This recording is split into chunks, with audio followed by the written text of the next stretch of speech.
Pi itu ya kato ka briew ka ba lieh.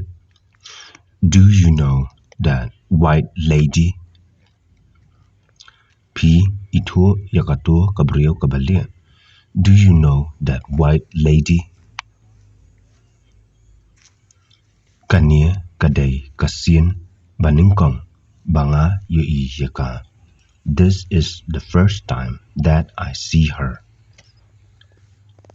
This is the first time that I see her.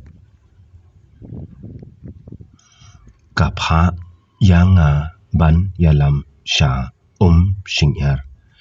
She asked me to lead her to the spring water. She asked me to lead her to the spring water.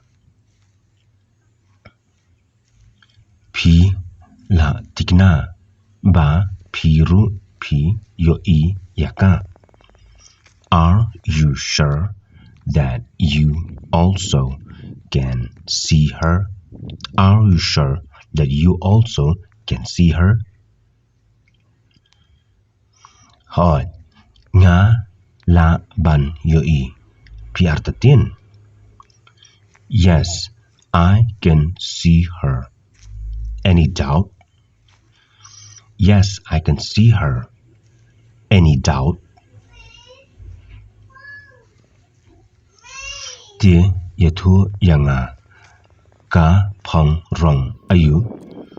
Okay, tell me, which color is she wearing?